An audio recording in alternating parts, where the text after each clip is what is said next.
भारतवर्ष के सबसे महानतम धुरंधर धनुर्धरों में से एक अपना गांडीव नहीं उठा पा रहे हैं।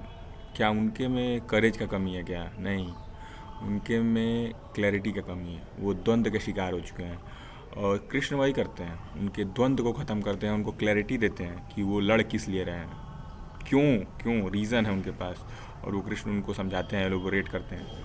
मैं नहीं कह रहा कि मैं आपके लाइफ का रीज़न समझा सकता हूँ कि आपको क्यों करना चाहिए, क्या करना चाहिए, पर हाँ, क्लैरिटी क्या है और मेरे हिसाब से क्लैरिटी कैसे लाया जा सकता है, जो मैंने पढ़ा है, जो समझा है, जो एक्सपीरियंस किया है, उसके बेसिस पे।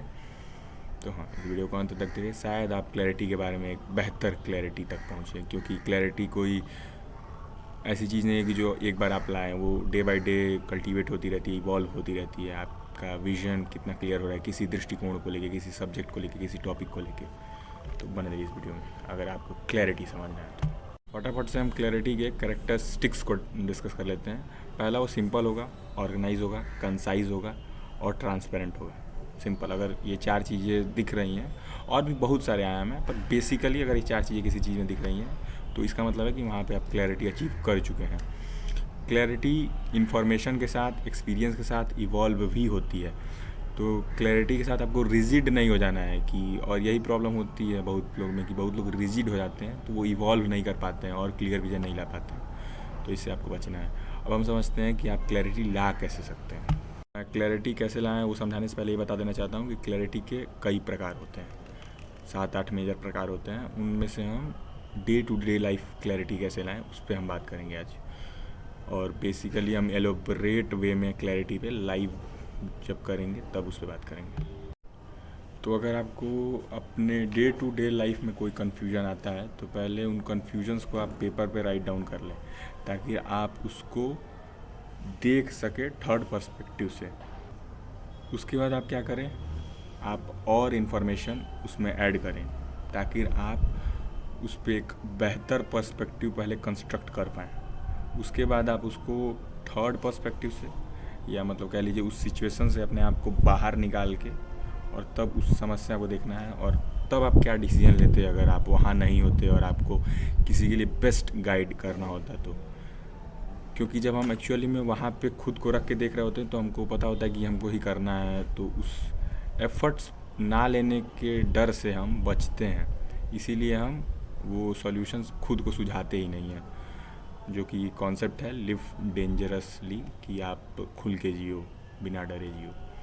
खैर, अगर आपको वाई वॉट कुछ भी पता है ना, वेयर व्हेन, इसका मतलब आप क्लैरिटी के फर्स्ट स्टेज पे तो हैं। और नहीं भी पता है ना, तो आप 5-6 चीज़ों को लिस्ट आउट करिए जो भी आप अपने लाइफ में उस पॉइंट ऑफ टाइम करना चाहते हैं, और उनमें से 1-2 को उठाइए और ट्राई करिए, एक्सप्लोर करिए। और आप एक्सप्लोर करते टाइम हो सकता है आप ये डिस्कवर करें कि आपके लिए कुछ इससे बेटर है, और वो आपको एक्सप्लोर करते टाइम ही पता चले।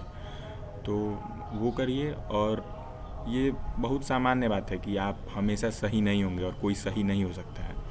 आपको बस उस गलती को गलती के तौर पे नहीं, सीख के तौर पे ही देखना है कि इट्स फाइन किया अगर आप कुछ सीख गए नया, और आपको एक्चुअली में क्या करना था हो सकता है आप उसी से पहुँचें।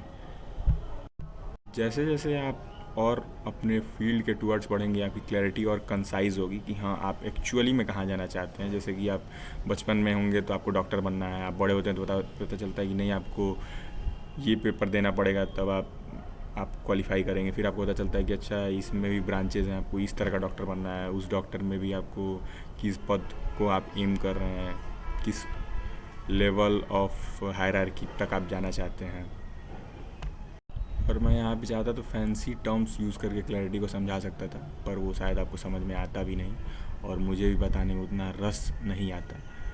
पर हाँ, प्रयास यह करें कि आप अपने क्लैरिटी को हमेशा इवॉल्व करते रहें, क्योंकि क्लैरिटी के साथ समस्या ही यही है कि लोग रिजिड हो जाते हैं कि मुझे अब यही करना है।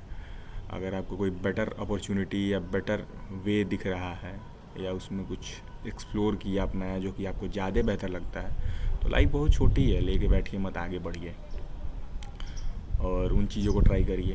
एक्सप्लोरेशन से मत डरिए और क्यूरियस रखिए अपने आप को उस फील्ड के बारे में एटलीस्ट। और यही हमारा अगला टॉपिक भी होगा, क्यूरियोसिटी के बारे में। तो stay curious for next video for curiosity. Thank you for listening me, signing off from my side.